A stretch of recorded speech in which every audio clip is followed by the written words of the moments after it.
Hello everyone, Daniel here from the Next Issue Podcast. On today's video, we'll be doing a review for Interview with the Vampire, Season 2, Episode 3, No Pain. Let's talk about the cast real quick, just as a reminder. We have Jacob Anderson as Louis, Sam Reed as Lestat, Eric Bogosian as Daniel Malloy, the interviewer. Delaney Hales has taken over the season as Claudia, and we have Assad Saman as Armand, who really became pretty much a main character in this season. Uh, this was a very interesting episode. We actually spent a lot more time than I normally we would do it in the present timeline with Daniel Malloy. He finally has a bit of another story, so we'll get into that. Uh, a lot of really strong emotions, a lot of things that were very surprising to me. Like I'm just waiting for this other shoe to drop in Paris, and I think it's coming. And you can definitely feel all the little things being set up for that to happen. I think when that happens, it's going to be a wreck emotionally for everyone, and it's probably going to be very intense. I think they are not going to hold back. We've seen in this season that they are not afraid to go for stuff that's gnarly and stuff that's out there. So that's going to be really interesting. So let's get into the spoilers here. We begin with Daniel Malloy encountering what appears to be a fan. We find out that it's not, but they're at a diner, or like not a diner, a dinner. Uh, so this person feels like they might know about the vampires. They drop in a lot of little hints. We later find out that this person's actually part of a larger scheme. I'll talk about that with some of the stuff that we got from the insider of the episode. One little thing that I did notice, uh, the guy's pretending to talk on the phone to dissuade any like people that might be watching him and Louis. Interestingly enough, during the edit, he's holding the phone in one hand, then the camera switches to a different point of view, and then when it switches back, he's actually holding the phone on the other hand. Like, there's no way that he would have switched. Like, it would have been a weird thing for him to switch one thing to another. Now, obviously, this is something very minor, but I still feel like somebody should have caught that, right? If you're gonna use this take because it's better, make sure that it matches. Or maybe it was a thing where they couldn't get a better take, and they just kind of had to go with this mistake on screen. Either way, I rarely notice stuff like that, so the fact that I noticed it was pretty interesting. Um, we also see that Armand and Daniel are having a conversation. Normally, the interview never happens without Louis, but at this moment, Louis is asleep. Daniel's kind of getting stuff ready. He also has this little thing in his mind that this person told him, we left some files on your computer. They'll give you a lot more insight. You're probably in danger with what you're doing. So, and we get into the backstory of Armand and Lestat. He talks about their first meeting. He talks about a big confrontation that they have out on the street. A really kind of an interesting action sequence, if you will, for this show that normally those things don't happen very often. But it was interesting to see the power of Armand, who is this very reserved, quiet guy, versus Lestat, who is at that point probably not as strong as Armand, but definitely um, just a lot more boisterous and more open. So we get to see that Armand's first coven is really weird. And I think this is obviously not the first coven, but I just mean his coven overall. Their behavior was so crazy. Like they was just so different from what the coven is now. And Armand manufactures the series of events so that Lestat would come in and break that illusion from them without Armand having to kind of play the bad guy. So we're seeing that Armand's really good at manipulating people, and even his own coven, right?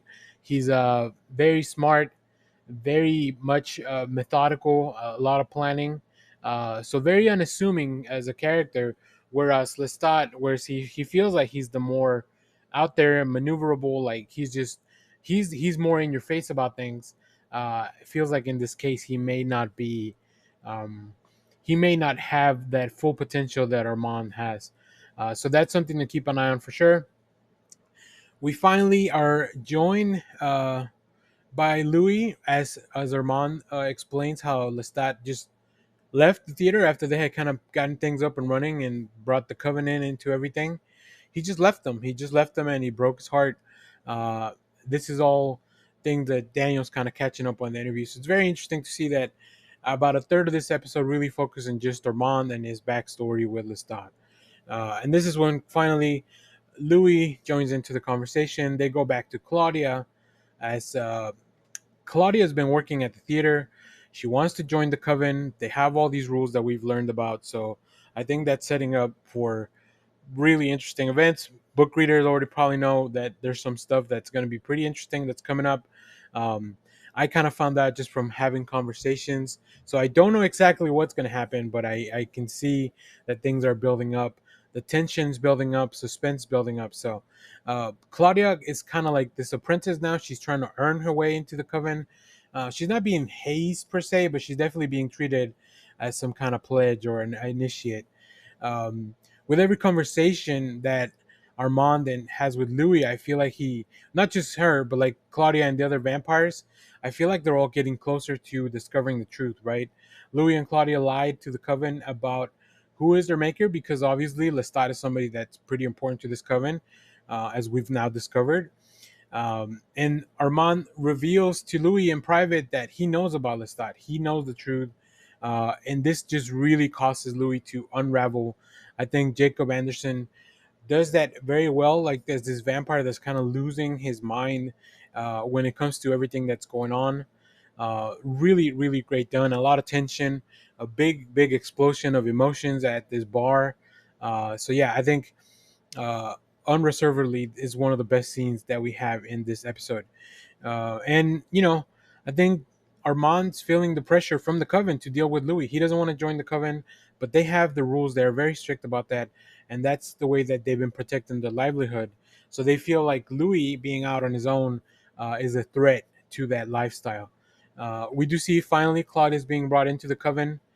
In the meanwhile, while that's happening, Armand is walking Louis back somewhere, and we think that he's going to kill him. As a matter of fact, they even address it in the inside of the episode thing, where his intentions are to kill Louis. He has to deal with him because of the Coven. So it's really interesting. I don't know what's going to happen with all that because Armand eventually, probably, as you know, since we're seeing the present, he didn't kill Louis.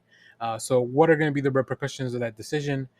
Now that Claudia is inside the Coven, how will she react to everything that they're asking of her? Those 5 rules are very strict. One of them is that you never turn children into vampires. And Armand explains it's because their minds can't really handle it. They're not developed enough to do so. What does that mean for Claudia going forward? I think they're really I think in the end, the Coven knows that somehow Claudia is going to have to be dealt with in a manner. So I don't know what's going to happen there. So now, one thing I learned from the insider, the backstory of the making of the episode, they talk about the Talamasca, who is an organization that oversees unexplained phenomena. This organization is from the books, the Anne Rice books, and acts kind of like as a foil to the vampire world and really the obscure things that are. I think the Talamasca is one of the things that may kind of join other things and other properties from the immortal universe of Anne Rice. So I'm interested to see how that works out. They were described kind of like this Men in Black type of organization that deals with all this. So, what do they want with Daniel Malloy? Are they trying to get insight into the vampires? What are they looking for? So, I don't know what's going to happen there. Very interesting stuff. Another great episode. I think it was paced very well. It was really interesting to spend so much time with characters that are not Louis, and just getting so much less thought in this episode. I really like it. I love Sam Reed's performance as Lestat because I feel like at the core the character stays the same even through the ages.